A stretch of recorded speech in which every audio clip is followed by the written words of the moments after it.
Hello and welcome back with the unit 2 regarding the environment science. आज हम बात करेंगे एयर और नॉइज़ पॉल्यूशन के बारे में। तो यूनिट 2 में जो टॉपिक कवर करेंगे वो होंगे definition of pollution and pollutant, natural and man made sources of air pollutions जैसे कि refrigerants, IC boilers, air pollutants, types, particulate pollutants, effects and control. For example, bag filter, cyclone separator and electrostatics precipitator. Thereafter, gaseous pollution control, absorber, catalytic converter. Then effect of air pollution due to refrigerants, IC boilers, noise pollution, sources of pollution, measurement of pollution level, then effects of pollution, noise pollution regulation and control rules 2000. सो शुरू करते हैं pollution से। Pollution क्या है? The presence of matter और energy whose nature, location और quantity directly और indirectly affects the characteristics or processes of any part of the environment and damages the conditions, health, safety, welfare of animals, human, plants and its property is known as pollution. So pollution का मतलब है वातावरण में इस प्रकार के हानिकारक और ऐसे पदार्थों का प्रवेश जो कि जीवों यानी कि एनिमल्स और प्लांट्स यानी कि पौधों के लिए और इवन ह्यूमन बीइंग्स के लिए हानिकारक हो सकता है।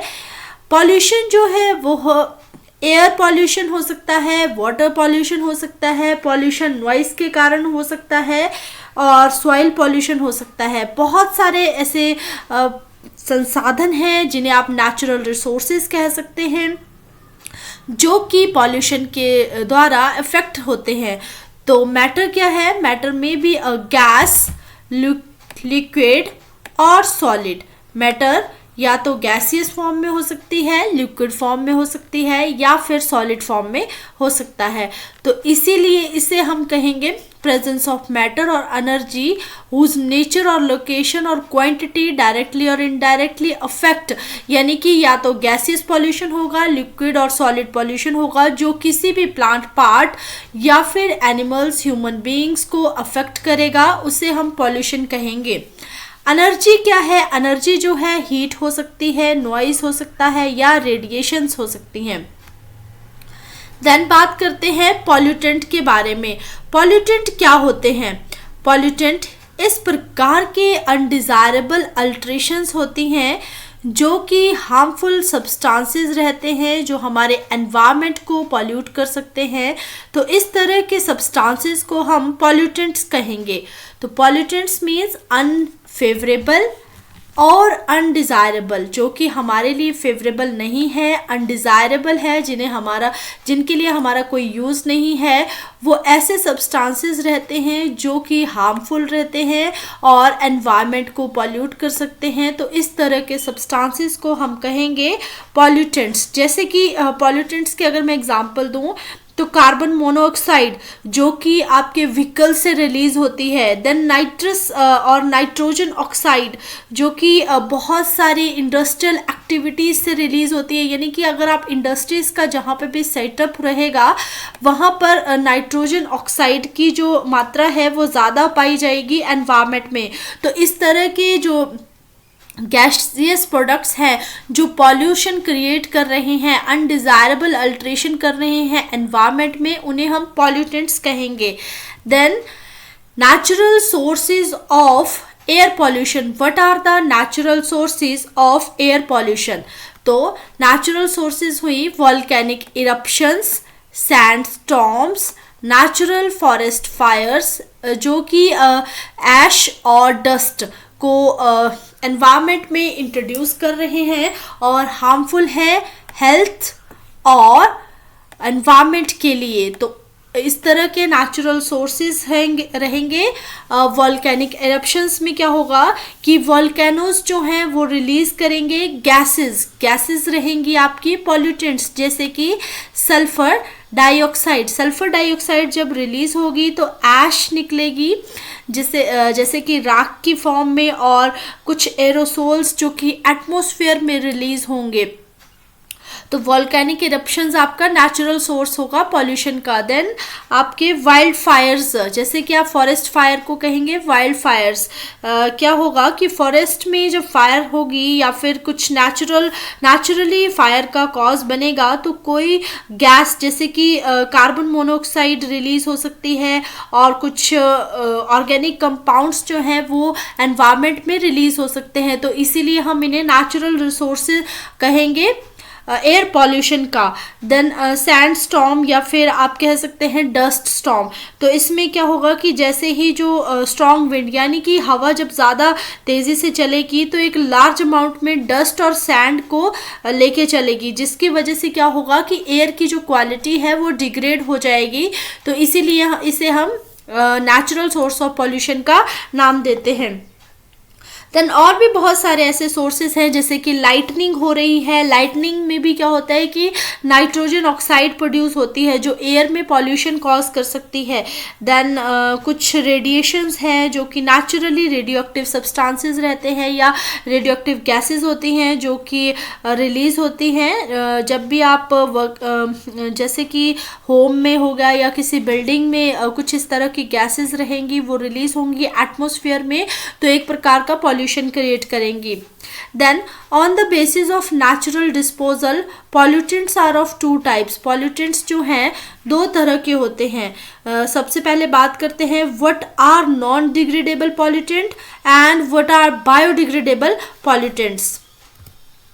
तो नेचुरल सोर्सेज में जैसे मैंने पहले बताया forest fire, volcanic eruptions, dust storms, तो यहाँ पे आप देख सकते हैं कि जो लाइटनिंग है, लाइटनिंग से भी नाइट्रोजन ऑक्साइड गैस प्रोड्यूस होगी जो कि एक मेजर कारण बनेगा एयर पॉल्यूशन का। देन कुछ वॉल्केनिक एक्टिविटीज़ होंगी, फॉरेस्ट फायर्स, वाइल्ड फायर्स, जिसकी वजह से जो है ऑक्सीजन की जो कंसंट्रेशन है वो डिग्रेड हो जाएगी, कम हो जाएगी, और कुछ ऐसे हार्मफुल सब्सटेंसेस जो कि एयर को पॉल्यूट कर सकते हैं, उनकी कंसंट्रेशन एटमॉस्फेयर में ज़्यादा होने की वजह से वो पॉल्यूशन क्रिएट करेंगी। देन सम सिटीज़ एरियाज़, कुछ ऐसे एरिया जहाँ पे लाइफ स्टॉक की एक्टिविटी और फर्टिलाइजर्स का ज़्यादा से ज़्यादा यूज़ हो रहा है, लाइफ स्टॉक में भी कुछ ऐसे हार्मफुल गैसेस जो हैं इनके, जैसे काउ डंग है उसमें गैसेस रिलीज होंगी जो एटमॉस्फेयर को पॉल्यूट कर सकती हैं। देन फर्टिलाइज़र जब आप सॉइल में यूज़ करेंगे तब भी इस प्रकार की गैसेस रिलीज होंगी जो कि हमारे एनवायरनमेंट को डिग्रेड कर सकते हैं। देन ऑयल्स और गैसेस, ये भी नेचुरल सोर्सेज हैं, पॉल्यूशन कॉज कर सकते हैं। देन एयरप्लेन्स, मोबाइल्स का ज़्यादा से ज़्यादा यूज़ हो रहा है, व्हीकल्स का ज़्यादा से ज़्यादा यूज़ हो रहा है, तो इस तरह के जो सोर्सेज हैं वो पॉल्यूशन कॉज कर रहे हैं एटमॉस्फेयर में, और कंसिक्वेंटली क्या हो रहा है, एयर हमारी पॉल्यूट हो रही है।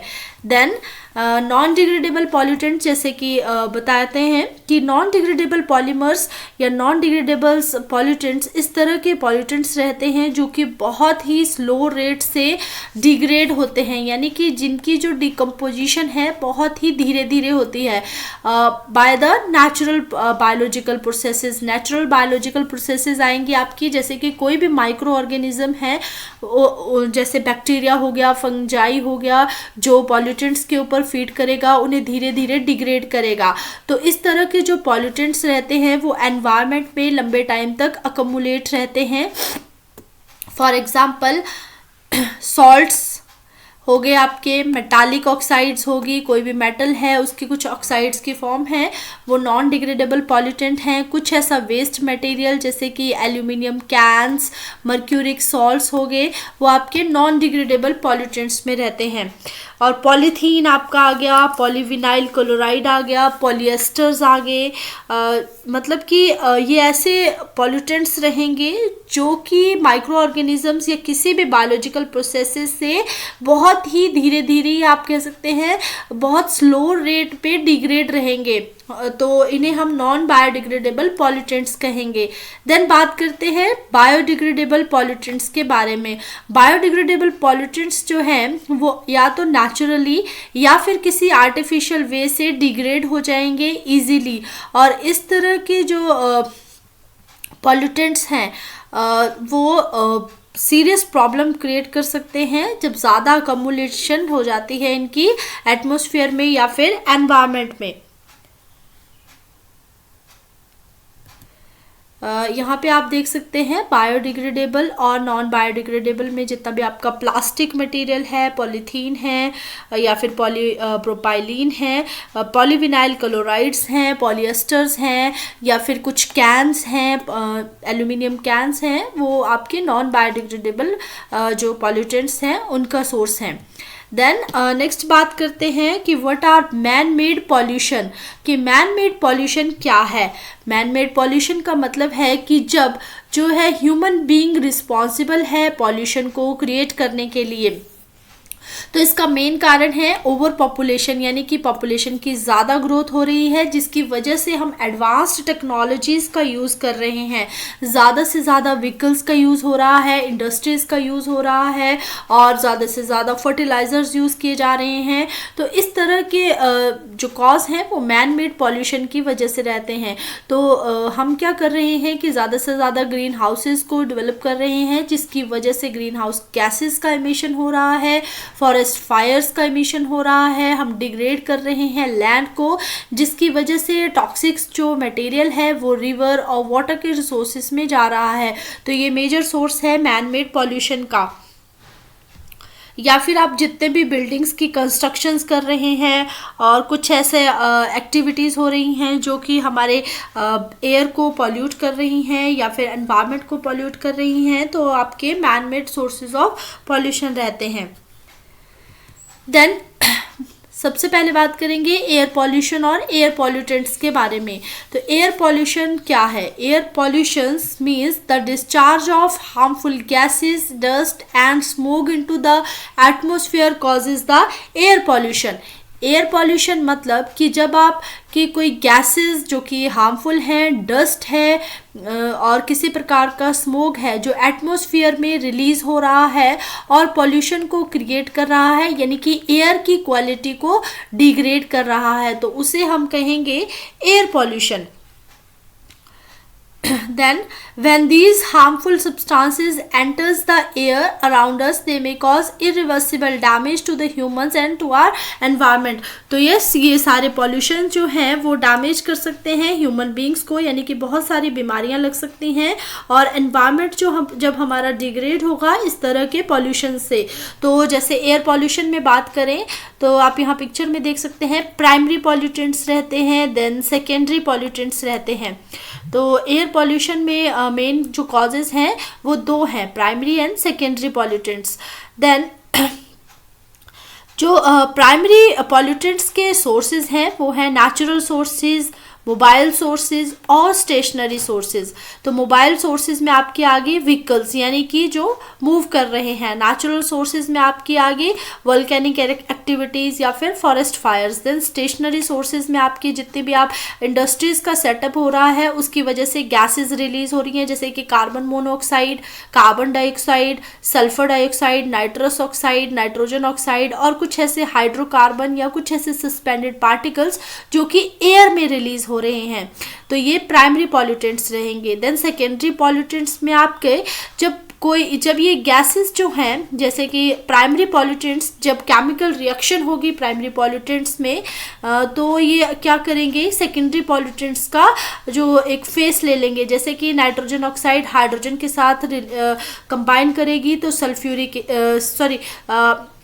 HNO3 नाइट्रिक एसिड की फॉर्मेशन होगी।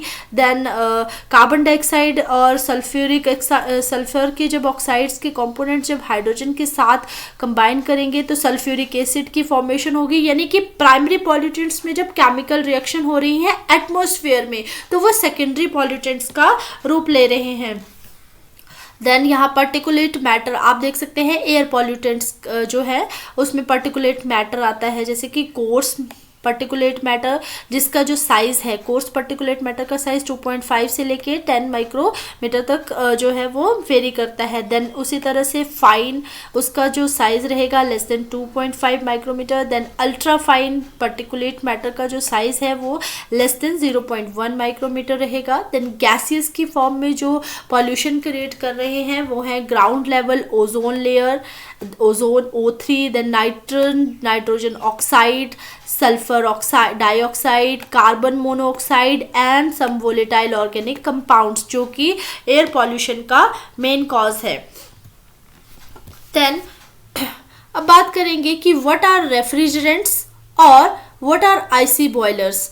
रेफ्रिजरेंट्स क्या है? तो रेफ्रिजरेंट्स यानी कि ऐसे रेफ्रिजरेटर जब आप यूज़ कर रहे हैं घरों में, तो रेफ्रिजरेंट से क्या हो रहा है कि एटमॉस्फेयर में एक गैस रिलीज हो रही है, जैसे कि क्लोरोफ्लोरोकार्बन, जिसकी वजह से ओजोन लेयर की डिप्लीशन हो रही है, जो कि बहुत ही पोटेंट ग्रीन हाउस गैस है। तो इसकी वजह से भी पॉल्यूशन कॉज हो रहा है। जनरली हम रेफ्रिजरेंट्स यूज़ करते हैं कूलिंग के लिए। आमतौर पे रेफ्रिजरेंट्स जैसे कि आप गैस को भी ले सकते हैं या कुछ ऐसे लिक्विड मटेरियल रहता है जो कि कूलिंग का इफेक्ट कॉज कर रहे हैं। तो रेफ्रिजरेंट्स की वजह से एटमॉस्फेयर में गैसेस रिलीज होंगी, जिसकी वजह से जो एटमॉस्फेयर की जो एयर की क्वालिटी है वो डिग्रेड होगी और पॉल्यूशन कॉज करेगी। सेकेंडली एयर कंडीशनर जब आप यूज़ कर रहे हैं तो एनवायरनमेंट को एक भारी मात्रा में इफ़ेक्ट कर रहे हैं, जैसे कि ओजोन लेयर की डिप्लीशन हो रही है। देन ग्लोबल वार्मिंग जो कि मेजर कारण है एयर कंडीशनर यूज़ करने का। तो रेफ्रिजरेंट्स में मैं आपको बता दूं कि कैसे रिलीज़ हो रही हैं गैसेस और कौन सी गैसेस रिलीज़ हो रही हैं। जब भी आप रेफ्रिजरेंट्स को यूज़ करेंगे कूलिंग पर्पस से, मान लीजिए आप रेफ्रिजरेटर को यूज़ कर रहे हैं, उसे ओपन कर रहे हैं, तो वहाँ पर कुछ गैसेस रहती हैं, जैसे कि कुछ फ्रियॉन्स, कार्बन डाइऑक्साइड और कुछ हाइड्रोफ्लोरोकार्बन्स रहते हैं या क्लोरोफ्लोरोकार्बन्स रहेंगी, जो कि इफ़ेक्ट करेंगी आपके एटमॉस्फेयर को। यहाँ पे आप देख सकते हैं कि ये कुछ एग्जाम्पल बताया गया है एक पिक्चोरियल फॉर्म में रेफ्रिजरेंट्स का, और these are the IC boilers. ये आईसी बॉयलर्स हैं और ये आपके रेफ्रिजरेंट्स हैं। देन आईसी बॉयलर्स का मैं बता दूं कि आईसी बॉयलर्स को हम कहते हैं इंटरनल कंबशन बॉयलर्स, जिसमें कि जो आपके फ्यूल होता है वो फ्यूल अंदर ही बर्न होता है, यानी कि आईसी बॉयलर्स के अंदर जो है ईंधन जिसे आप कहते हैं उसकी बर्निंग होती है। तो इसको जलाने के लिए आपको ऑक्सीजन की ज़रूरत पड़ती है, जो कि आपको एटमॉस्फेयर से मिलती है।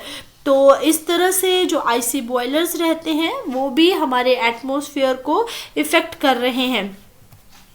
Then 2 main areas of environmental impact. क्या 2 मेन एरिया है जिससे कि हमारा एनवायरनमेंट इम्पैक्ट हो रहा है? तो सबसे पहला है हमारा एनवायरनमेंट का इम्पैक्ट होने का कारण डायरेक्ट, यानी कि जब रेफ्रिजरेंट से गैसेस की लीकेज होगी डायरेक्टली एटमॉस्फेयर में, जिसकी वजह से ओजोन लेयर की डिप्लीशन और ग्लोबल वार्मिंग हो रही है, जो कंट्रीब्यूट कर रहे हैं हमारे एनवायरनमेंट को इम्पेक्ट कर रहे हैं। देन इसकी वजह से क्लोरोफ्लोरोकार्बन की वजह से क्या होगा कि जो सनलाइट की प्रेजेंस में क्लोरोफ्लोरोकार्बन की जो मॉलिक्यूल्स हैं वो ब्रेक डाउन हो जाएंगी क्लोरीन और ब्रोमीन में, जिसकी वजह से ओजोन लेयर की डिप्लीशन होगी, यानी कि ओजोन मॉलिक्यूल्स की डिप्लीशन होना स्टार्ट हो जाएगी। तो इसकी वजह से हमारा जो एनवायरनमेंट है वो इम्पैक्ट होगा। तो ये एक डायरेक्ट कॉज है एनवायरमेंटल इम्पैक्ट का। देन इनडायरेक्ट कॉज क्या है? इनडायरेक्ट में क्या होगा कि जो रेफ्रिजरेंट्स और एयर कंडीशनर सिस्टम जब आप यूज़ करेंगे, इन सिस्टम में एनर्जी का यूटिलाइजेशन होगा, यानी कि एनर्जी कंज्यूम होगी, जिसकी वजह से कार्बन डाइऑक्साइड की एमिशन होगी फर्स्टली। देन कार्बन डाइऑक्साइड क्या होगा कि ग्लोबल वार्मिंग के लिए एक कॉज क्रिएट करेगा, और जिसकी वजह से हमारा जो एटमॉस्फेयर है वो पॉल्यूट होगा। देन बात करते हैं पॉल्यूटेंट्स के बारे में। जैसे मैंने बताया प्राइमरी पॉल्यूटेंट्स रहते हैं और सेकेंडरी पॉल्यूटेंट्स रहते हैं। तो प्राइमरी पॉल्यूटेंट्स इस प्रकार का एक पॉल्यूटेंट रहता है जो कि एटमॉस्फेयर में डायरेक्टली रिलीज होगा और इसमें कुछ केमिकल फॉर्म में गैसेस रिलीज होंगी, यानी कि एक मेजर सोर्स है। जैसे कि आप व्हीकल्स का यूज़ कर रहे हैं, इंडस्ट्रीज़ का सेटअप कर रहे हैं, तो उसकी वजह से गैसेस जो हैं एटमॉस्फेयर में रिलीज हो रही हैं, तो वो गैसेस जो है प्राइमरी सोर्स ऑफ पॉल्यूशन है या पॉल्यूटेंट्स हैं। देन सेकेंडरी पॉल्यूटेंट्स जो है इस प्रकार का पॉल्यूटेंट रहता है जब प्राइमरी पॉल्यूटेंट्स में कोई केमिकल रिएक्शन होगी और वह एक केमिकल रिएक्शन की वजह से एटमॉस्फेयर में एक अनदर तरह की गैस की फॉर्मेशन होगी जिसे हम सेकेंडरी पॉल्यूटेंट्स कहेंगे, जो कि मेजर कॉज रहेगा। जैसे कि आपकी एसिड रेन हो गई, सल्फर रेन हो गई, तो इस वजह से जो है ये इस तरह की गैसेस जो हैं सेकेंडरी पॉल्यूटेंट्स का काम करेंगी। देन प्राइमरी पॉल्यूटेंट्स के एग्जांपल में सबसे पहला एग्जांपल है बर्निंग ऑफ सॉलिड वेस्ट, यानी कि किसी प्रकार का वेस्ट जब हम उसकी बर्निंग कर रहे हैं और गैसेस का रिलीज हो रहा है। सेकेंडरी पॉल्यूटेंट्स में क्या होगा कि ओजोन, मान लीजिए एग्जांपल में बात कर रहे हैं कि ओजोन गैस जो है ऑर्गेनिक वेपर से क्रिएट हो रही है और किसी भी गैसियस स्टेशन से, तो ओजोन की वजह से जो क्या होगा कि क्लोरोफ्लोरोकार्बन जो है वो क्लोरीन और कुछ हाइड्रोजन के मॉलिक्यूल्स में डिसइंटीग्रेट होगी और आपके जो आप कह सकते हैं कि आपका जो एनवायरनमेंट में ओजोन लेयर है उसे इफ़ेक्ट करेगी। तो इस तरह के पॉल्यूटेंट्स को हम सेकेंडरी पॉल्यूटेंट्स का नाम देंगे। देन यहाँ आप देख सकते हैं प्राइमरी पॉल्यूटेंट्स, स्टेशनरी सोर्स जैसे फायर है या व्हीकल्स हैं, वो आपका प्राइमरी पॉल्यूटेंट्स का कॉज बन रहे हैं और इस तरह की gases carbon dioxide, sulphur dioxide and carbon monoxide release हो रही हैं। देन प्राइमरी पॉल्यूटेंट्स में जब केमिकल रिएक्शन होगी, यानी कि इनमें जब केमिकल रिएक्शन होगी तो सेकेंडरी पॉल्यूटेंट्स बनेंगे, जैसे कि acid rain, O3 gases. Then यही डिफरेंस है दोनों के बीच कि प्राइमरी पॉल्यूटेंट्स और सेकेंडरी पॉल्यूटेंट्स जो हैं किस तरह से एनवायरनमेंट को अलग अलग वे में इफ़ेक्ट कर रहे हैं।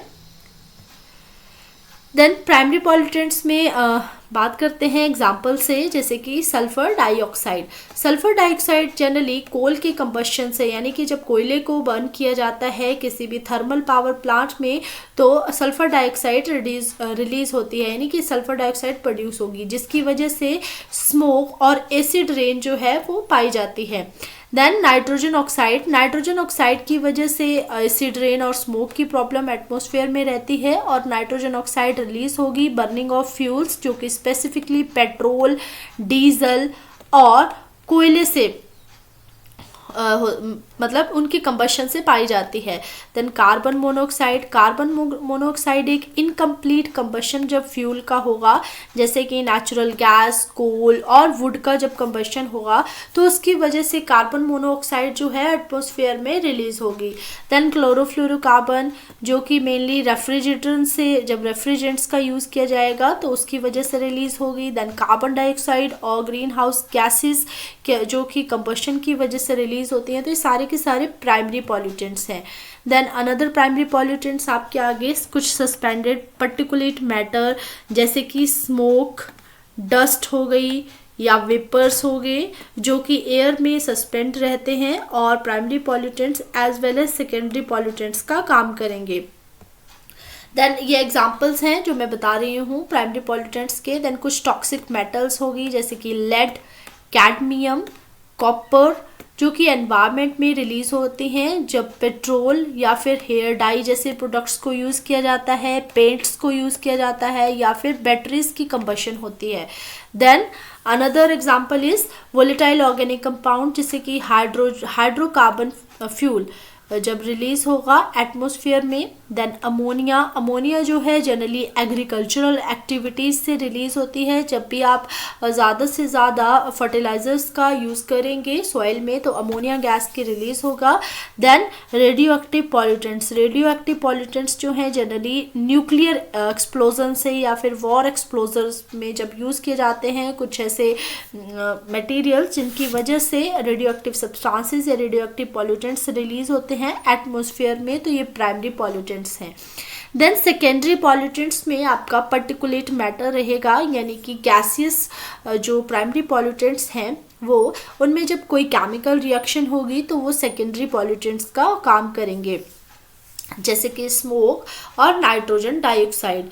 एंड सेकेंड एग्जांपल है ग्राउंड लेवल ओजोन की फॉर्मेशन होती है NO नेगेटिव से और वॉल्केनिक एरप्शन से और कुछ वोलेटाइल ऑर्गेनिक कंपाउंड से। तो VOC है volatile organic compounds. Then particulate pollutants क्या है? पर्टिकुलेट पॉल्यूटेंट्स यानी कि tiny species. Particulate pollutants tiny pieces of solids or liquids that are present in the air, तो इन्हें हम कहेंगे particulate pollutants, जैसे कि डस्ट, डर्ट, सूट, स्मोक या फिर कुछ लिक्विड की drops. Then some particles are big enough to see, जैसे कि कुछ ऐसे पार्टिकल्स जिन्हें हम इजीली जो है नेक्ड आई से देख सकते हैं, तो उन्हें हम कुछ पर्टिकुलेट पॉल्यूटेंट्स में कंसीडर करेंगे, फॉर एग्जांपल स्मोक। देन कुछ ऐसे होंगे जो स्मॉलर देन पार्टिकल्स होंगे और बहुत ही हार्मफुल हो सकते हैं, means more hazardous to us, जैसे कि वो हमारे लंग्स में जा सकते हैं और कुछ जो है लंग्स से रिलेटेड प्रॉब्लम्स को क्रिएट कर सकते हैं। तो इनका जो साइज रहेगा वो लगभग 2.5 माइक्रोमीटर से लेके 10 माइक्रोमीटर तक वेरी करेगा और ये बहुत ज़्यादा हार्मफुल हो सकते हैं क्योंकि हमारे नोज, थ्रोट और लंग्स में स्टे कर सकते हैं। इसीलिए पर्टिकुलेट पॉल्यूटेंट्स जो है बहुत ही ज़्यादा हैजार्डस रहते हैं। देन यहाँ पे आप देख सकते हैं पर्टिकुलेट पॉल्यूटेंट्स में कुछ ऐसे मटेरियल, कुछ ऐसे छोटे छोटे जो पॉल्यूटेंट्स रहेंगे जो जिनका साइज 2.5 माइक्रोमीटर से लेके 10 माइक्रोमीटर तक रहेगा, वो हमारे नोज़ के थ्रू, देन हमारे माउथ के थ्रू, हमारे लंग्स में एंटर कर सकते हैं, इवन इन आर आइज़, जिसकी वजह से हमें बहुत सारी प्रॉब्लम्स से हो सकती हैं। देन पर्टिकुलेट मैटर का जो मेन कॉजेज़ हैं वो है व्हीकल्स, फार्म और नेचर, यानी कि इस वजह से जो है पर्टिकुलेट मैटर रिलीज हो सकता है एटमॉस्फेयर में, जैसे निकल हो गया, आर्सेनियम हो गया, कार्बन मोनोऑक्साइड, एल्यूमिनियम और बहुत सारे से आयरन के substances. Then particle pollution can come from 2 different kinds of sources. तो इसके जो सोर्सेज हैं primary sources, then secondary sources. Primary sources जो है वो पार्टिकल पॉल्यूशन क्रिएट करेंगे, जैसे कि वुड स्टोव्स और forest fire. Then secondary sources of this particle pollution है फैक्ट्रीज, कार्स और ट्रक्स, जिनमें पर्टिकुलर मैटर जो है लगभग 2.5 तक वेरी करता है। देन इफ़ेक्ट्स क्या है पर्टिकुलेट पॉल्यूटेंट्स के? पर्टिकुलेट पॉल्यूटेंट्स किसी भी इंसान को इफ़ेक्ट कर सकते हैं क्योंकि वे हमारे लंग्स, हार्ट्स में इंट्रोड्यूस होंगे, तो एक इस तरह के जो है वो सेल्स में म्यूटेशंस यानी कि सेल्स में डिस्टर्बेंस क्रिएट करेंगे, जिसकी वजह से हमें बहुत सारी प्रॉब्लम्स हो सकती हैं ओल्डर अडल्ट्स में, देन बेबीज़ एंड चिल्ड्रंस में। तो यहाँ पे आप देख सकते हैं कि जब पर्टिकुलेट मैटर हमारे नोज़ के थ्रू एंटर करेगा लंग्स में, तो ऑक्सीडेटिव स्ट्रेस हो जाएगा, जिसकी वजह से हमारी आर्टरीज, वेन्स और लंग्स जो हैं प्रॉपरली वर्क नहीं करेंगे। देन ऑक्सीडेटिव स्ट्रेस की वजह से प्रोटीन्स की जो ऑक्सीडाइजेशन है या फिर हमारे सिस्टम में जो वर्किंग कैपेसिटी है सिस्टम की, हर एक ऑर्गन की, वो धीरे धीरे कम होना शुरू हो जाएगी, जिसकी वजह से हमें कार्डियक अरेस्ट, इन्फ्लेमेशंस और भी बहुत सारी प्रॉब्लम्स हो सकती हैं। Then another effects on health are increased quantity in atmosphere में lead to breathing processes, cough और इरिटेशन हो सकती है। देन अगर पर्टिकुलेट जो मैटर है उसका साइज 10 है तो हमारी आइज़, नोज़ और थ्रोट को इफ़ेक्ट कर सकता है। देन पर्टिकुलेट मैटर साइज 10, जैसे कि डस्ट, रोड से जो डस्ट आ रही है, farm dust, and dry river bed से जो डस्ट आ रही है, जैसे कि किसी भी कंस्ट्रक्शन साइट और माइन से जो डस्ट निकल रही है, उसकी वजह से भी हमें बहुत सारी हेल्थ इश्यूज हो सकते हैं। देन सेकेंडली बात करते हैं पर्टिकुलेट मैटर, जिसका साइज 2.5 माइक्रोमीटर रहता है। वो ज़्यादा डेंजरस हो सकते हैं क्योंकि वो हमारे लंग्स में डीपरली मूव करेंगे और हमारी ब्लड से रिलेटेड प्रॉब्लम्स को क्रिएट कर सकते हैं, जैसे कि decreased lung capacity, bronchitis, asthma, heart beat, irregularization, heart attacks, जो कि प्रीमेच्योर डेथ का मेन कारण है। देन हमारी आइज़ की जो विजिबिलिटी है वो कम हो सकती है जब ज़्यादा से ज़्यादा एटमॉस्फेयर में, आप कह सकते हैं लार्ज क्वांटिटी में एटमॉस्फेयर में पर्टिकुलेट मैटर जो है वो प्रेजेंट रहेगा। देन कंट्रोल मेजर्स क्या हैं against the particulate pollutants. Particulate pollutants को कैसे कंट्रोल किया जा सकता है? सबसे पहले by reduced use of particulate matter, यानी कि कम से कम पर्टिकुलेट मैटर का यूज़ किया जाए। इस तरह के सब्सटेंसेस, इस तरह के एप्लायंसेस का कम यूज़ किया जाए, जैसे कि इंडोर स्मोकिंग कम की जाए, बर्निंग ऑफ फ्यूल्स कम हो, लेस से लेस यूज़ हो व्हीकल्स का, हम ज़्यादा से ज़्यादा सोलर एनर्जी को यूज़ करें। देन हाउस होल्ड में ऐसी एक्टिविटीज़ जो कि पर्टिकुलेट मैटर को ज़्यादा से ज़्यादा एटमॉस्फेयर में रिलीज़ कर रही हैं, ऐसी एक्टिविटीज़ को कम किया जाए, जैसे कि बर्निंग ऑफ वुड, लीव्स, और फिर जो भी वेस्ट रहता है घरों में। देन स्मोकिंग को कम किया जाए and lace use of diesel vehicles का कम से कम यूज़ किया जाए। तो इस तरह से हम कंट्रोल कर सकते हैं पर्टिकुलेट पॉल्यूटेंट्स को। देन वॉकिंग, साइकिलिंग, इस तरह के पब्लिक ट्रांसपोर्ट्स का यूज़ किया जाए। देन जो व्हीकल्स की मेंटेनेंस है वो प्रॉपरली हो, सो दैट पर्टिकुलेट मैटर जो है एटमॉस्फेयर में रिलीज ना हो। Then use of indoor air purifiers का यूज़ किया जाए जो पर्टिकुलेट मैटर को कम कर सकते हैं।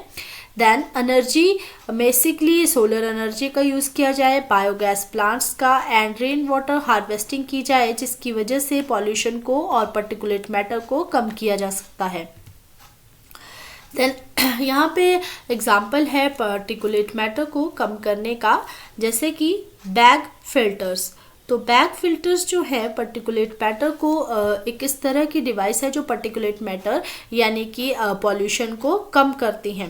इसे हम क्या कहेंगे, एटमॉस्फेयर, और आप कह सकते हैं एटमॉस्फेयर क्लीनिंग एजेंट, जो कि एटमॉस्फेयर से आपकी डस्ट, स्मोक और ऐसे हार्मफुल सब्सटेंसेस को हटाने में या कम करने में हमारी मदद करता है और एयर पॉल्यूशन को भी कम करता है, जैसे कि सीमेंट इंडस्ट्रीज़ हो गई और कुछ ऐसे केमिकल इंडस्ट्रीज़ होगी जहाँ पे केमिकल्स की फॉर्मेशन हो रही है, तो वहाँ से इस तरह के जो पॉल्यूशन है उसे कम करेगा। तो किस तरह से वर्क करेगा बैग हाउस फिल्टर?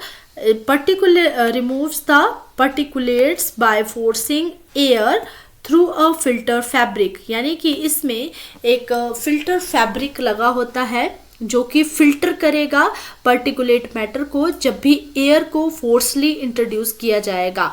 तो उसमें से जो भी डस्ट और पॉल्यूटेंट्स होंगे वो रिमूव हो गए, जैसे कि इंडस्ट्रीज में जनरली बैग फिल्टर्स को इंस्टॉल किया जाता है सो दैट कि जितनी भी इंडस्ट्रीज़ की एक्टिविटीज़ हैं उनमें जब एयर को रिलीज़ किया जाए, यानी कि एयर में जब भी किसी सब्सटेंस को रिलीज़ किया जाए इंडस्ट्रीज़ में, तो बैग फिल्टर्स का यूज़ किया जाए एनवायरनमेंट में।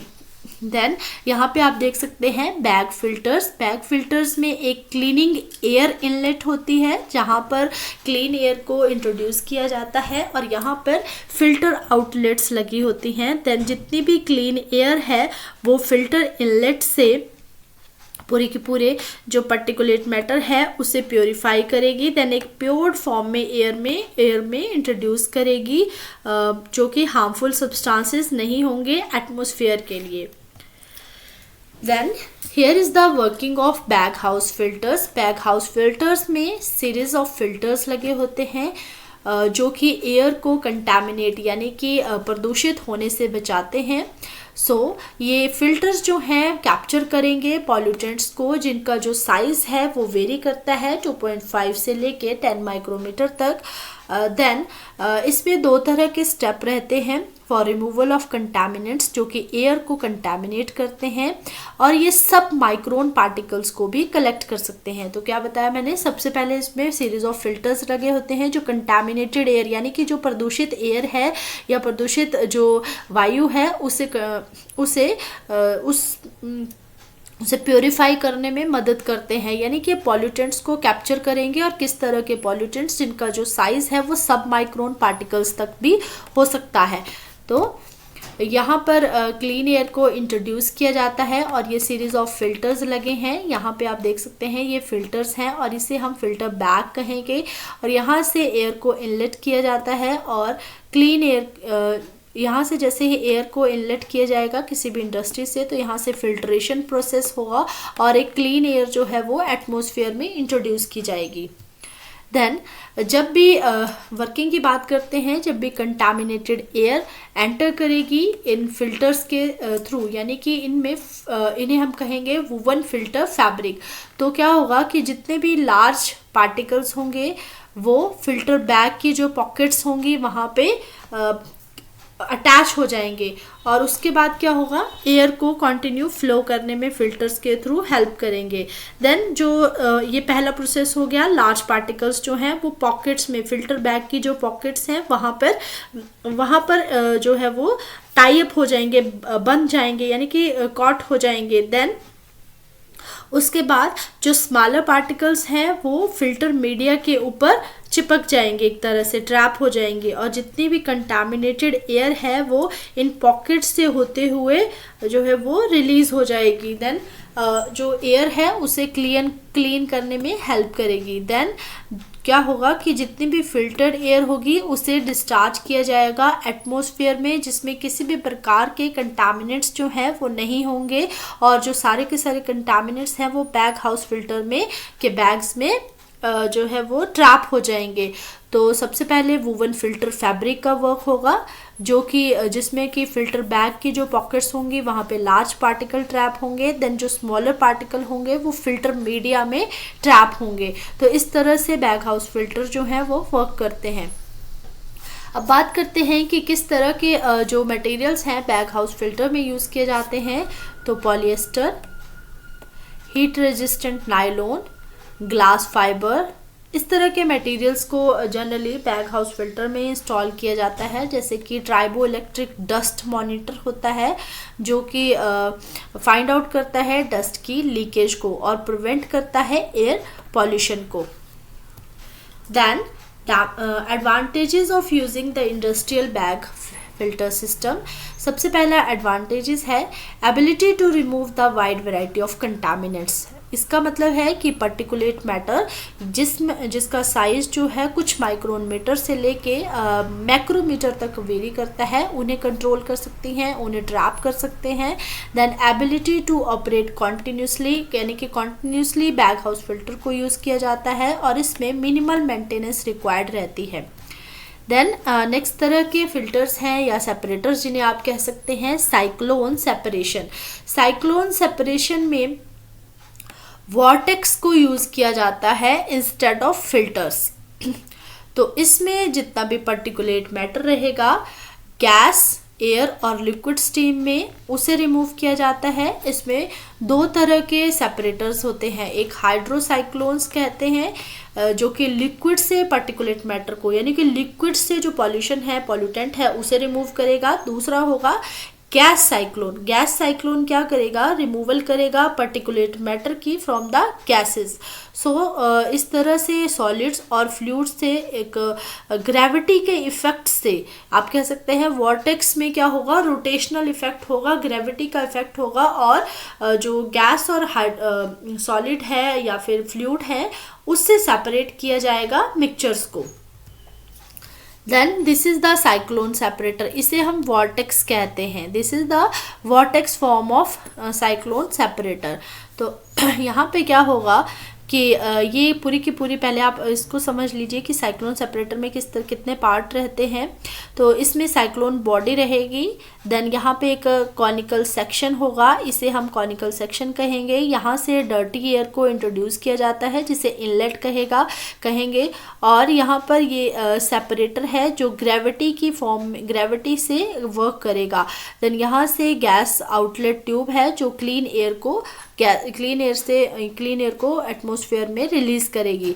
तो यहाँ पे बैरल्स लगे होते हैं, और आपका जो इनर वॉर्टेक्स सिस्टम होगा, एक आउटर वॉर्टेक्स होगा। ये बाहर, ये वाली जो है ये आउटर वॉर्टेक्स है, और ये इनर वॉर्टेक्स है जो ग्रेविटी की फॉर्म में वर्क करेगी।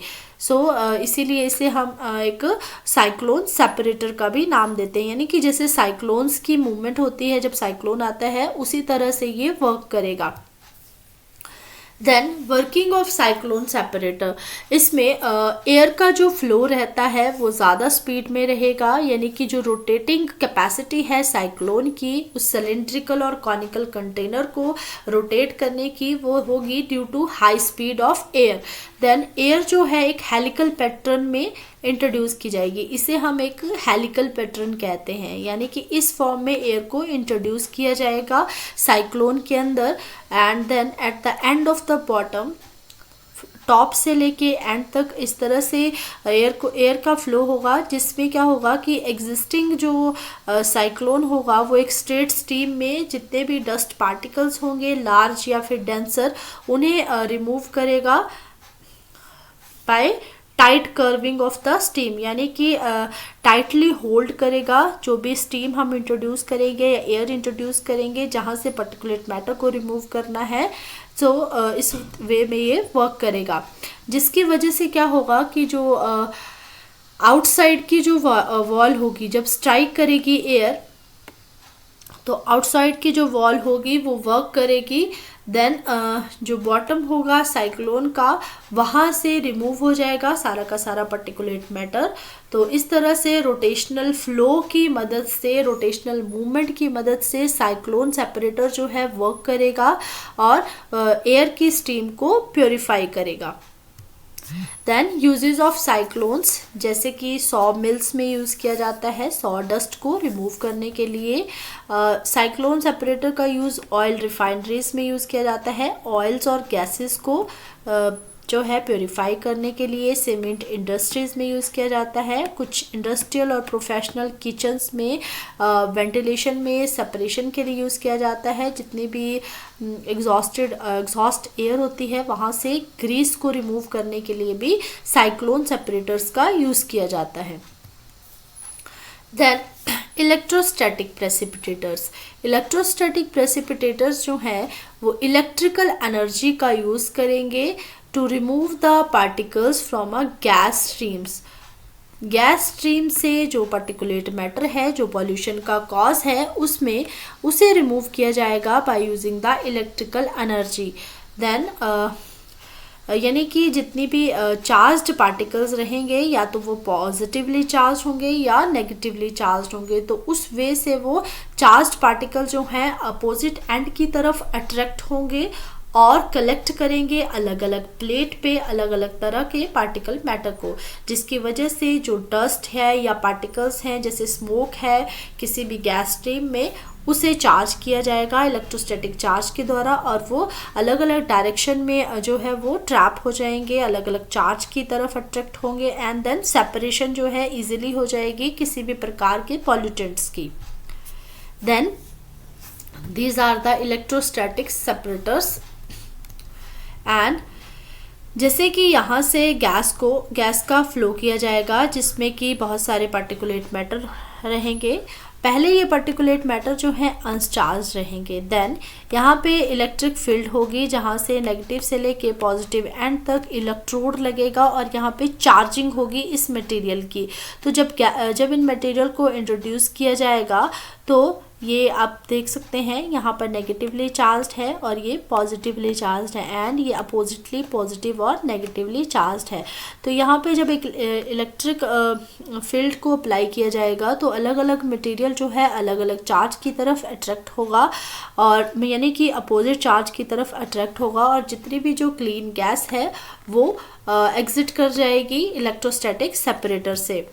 देन जो डस्ट पार्टिकल्स हैं यानी कि वो ट्रेवल करेंगे एक वायर्स के थ्रू, और वहाँ पे एक हाई करंट वोल्टेज को अप्लाई किया जाएगा, जिसकी वजह से आयोनाइजेशन हो जाएगी सराउंडिंग गैस की। तो जितने भी स्मॉल पार्टिकल्स होंगे या फिर जो आपके इलेक्ट्रोस्टैटिक चार्ज पार्टिकल्स होंगे वो पिकअप हो जाएंगे अपोजिटली चार्ज प्लेट्स के द्वारा, यानी कि अट्रैक्ट हो जाएंगे, और इसकी वजह से उनका जो इफेक्ट है वो न्यूट्रलाइज हो जाएगा, और रेगुलरली इन प्लेट्स पे ट्रैपिंग होती रहेगी पार्टिकल्स की। और एक जब हम एक वाटर का स्प्रे करेंगे इलेक्ट्रिकल रेजिस्टेंस के जिससे कम हो जाएगा, और डस्ट के जो पार्टिकल्स हैं वो रिमूव हो जाएंगे, जिसकी वजह से जो एक्सेप्टेड एयर है वो प्योरीफाई हो जाएगी।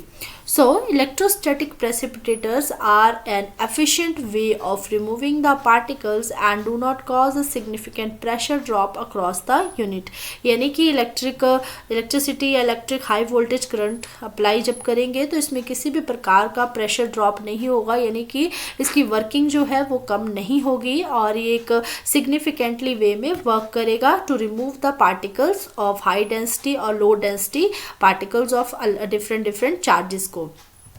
सो this is all about the unit 2 में जितने भी हमने लेक्चर्स को कवर किया। दैन नेक्स्ट लेक्चर में हम यूनिट 2 में नेक्स्ट लेक्चर्स के बारे में बात करेंगे, जैसे नॉइज़ पॉल्यूशन कंट्रोल के बारे में।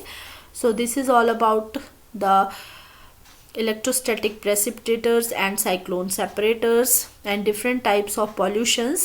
Thank you everyone.